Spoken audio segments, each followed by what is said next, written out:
Oregonians for Science and Reason is a Northwestern United States resource for scientific skeptical news, events, and philosophy that promotes advocacy of public understanding of the scientific method, rational thinking, and the positive effects that such understanding and knowledge can have on people's lives. Please visit us at www.o4sr.org.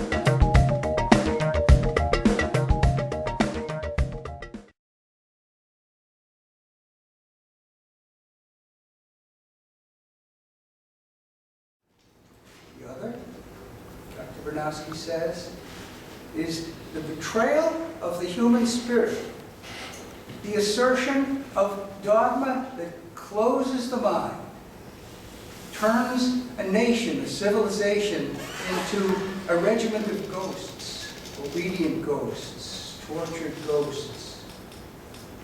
And he continues, Dr. Bernowski continues, and he says, it is said that science will dehumanize people and turn them into numbers. That is false. Tragically false. Look for yourself, he says. This is the concentration camp and crematorium at Auschwitz. And into this pond were flushed the ashes of 4 million people. And that was done not by gas. It was done by arrogance. It was done by dogma. It was done by ignorance. And when people believe that they have absolute knowledge, no test in reality, this is how they behave. This is what men do when they aspire to the knowledge of God. He says, I owe it as a scientist to my friend Leo Szilard. I owe it as a human being to the many members of my family who died at Auschwitz to stand here by this pond as a survivor and a witness. We have to cure ourselves of the itch for absolute knowledge and power. We have to close the distance between the push-button act, the push-button order, and the human act. And what Dr. Bernowski does next in this episode is forever etched in my memory. And I urge you to try to find The Ascent of Man at your library or Amazon. I'm sure it's for sale. And look at the whole series, but look at this particular episode, Knowledge, Certainty. He's fully dressed. You can see him up here. He slowly walks into that very pond at Auschwitz. And he reaches down. And he holds in his hands the mud-soaked ashes of his family, my family, maybe your family, but certainly he holds in his hands the ashes of the human family.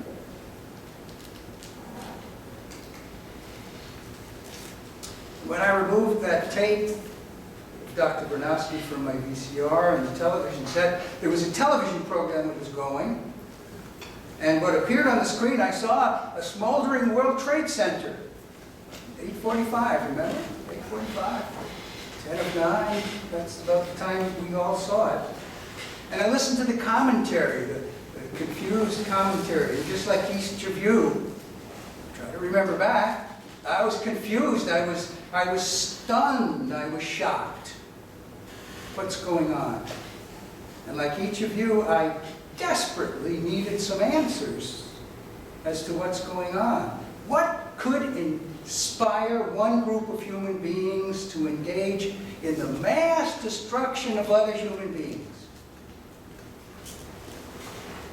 What inspired these people was a malignant version of a religious belief. An actively evil interventionist version of that belief.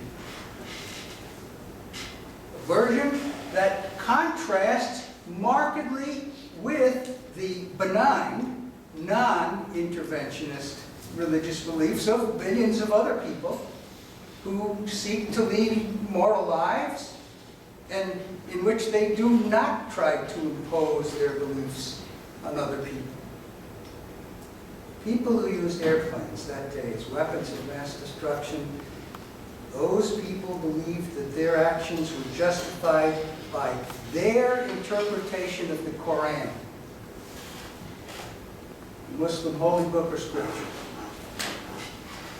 An interpretation in which every word in that book is taken to be the literal truth. They believed with certainty that their version of religion is the only acceptable. These people believed, as Jacob Bronowski had said, that they had absolute knowledge with no test in reality. Theirs is, as Jacob Bronowski had said to me moments ago, an assertion of dogma that closes the mind. It turns a nation, a civilization, into ghosts, obedient ghosts, tortured ghosts. Now, the Koran does contain sections that support violence, as well as sections that justify warfare as a means to achieve certain ends. And as such, the Koran has served to legitimate violent campaigns, oftentimes against other faith communities. Koran, however, is not the only religious scripture that encourages violence. The Hebrew Bible and the New Testament also contain passages that encourage violence. An eye for an eye, a tooth for a tooth. And as long as religious people persist in accepting at face value every single word and idea in their scripture, many of these people, Jews, Christians, Muslims, will continue to act as warmongers. And so, it's vitally important that Jews, Christians, and Muslims alike realize that many of the passages that are misused in contemporary situations to support violence and war are better translated differently, not read correctly, not as they were intended. Some may be, some may not be. We want to know the difference. Some are interpreted in historically inaccurate ways, naively. And Jews and Christians and Muslims alike must realize that to be properly translated and understood, one should interpret and remain faithful to the primary spiritual aims of their faiths and be constrained by these aims.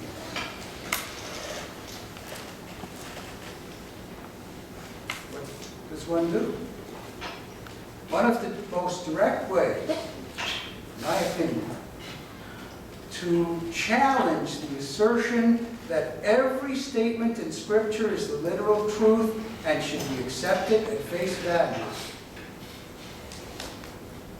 is to examine scriptural statements in the Bible and in the Koran about the history of the universe and the genesis and development of life forms. Now that may sound like a strange idea at first, so hear me out.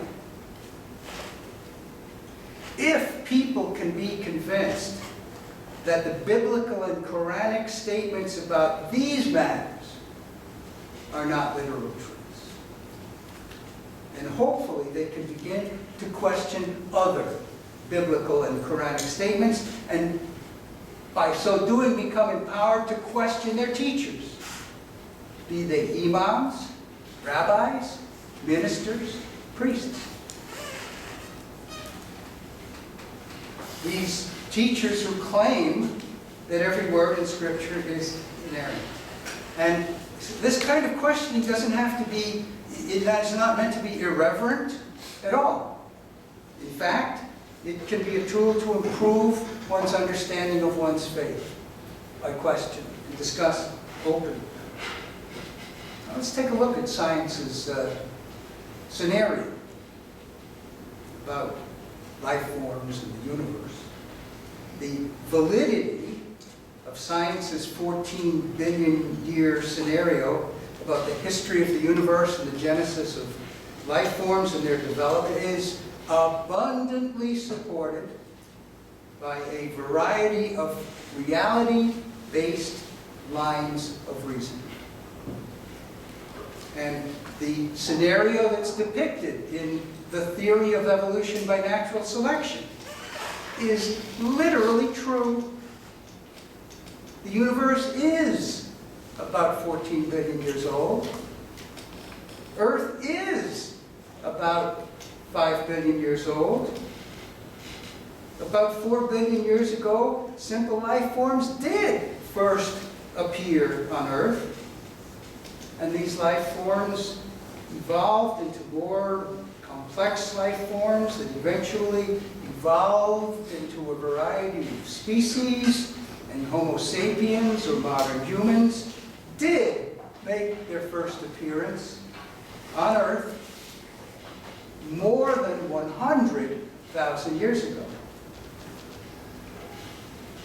So says the scientific scenario. Now, in dramatic contrast to this scenario, the book of Genesis states that God created the universe in 6 days. That's what it says. And that during these 6 days, God created all variety of species, all variety of species or kinds, including the human species in the form of Adam and Eve. That's what it says. And by summing up the generations listed in the Hebrew Bible, adding in those 6 days as 6 literal 24-hour days, the age of the earth and the universe, as well as the duration of human beings, is less than 10,000 years ago. And the Quran also states that God created the universe and earth in 6 days.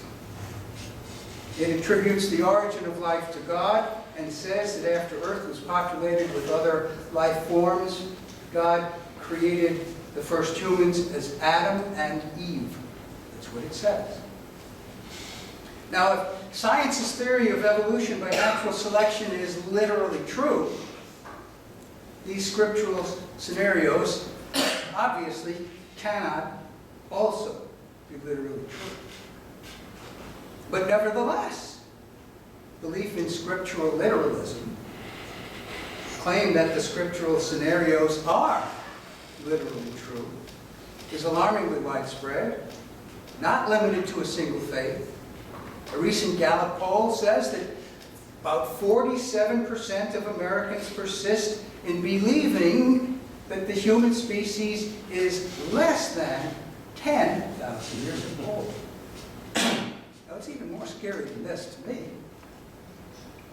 is that among the high school biology teachers in public schools in the United States of America, people with advanced degrees, I mean, you know, probably a master's degree in something in education or biology, 13% of those people believe in creationism.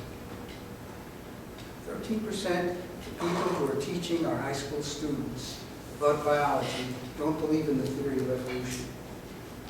That's scary stuff. Now, what about the mindset of these people?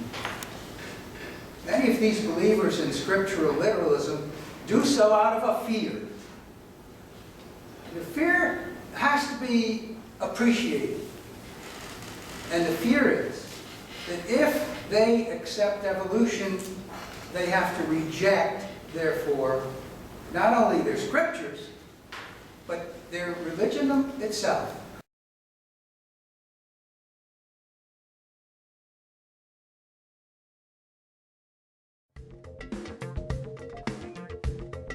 Thanks for watching this video presentation from Oregonians for Science and Reason.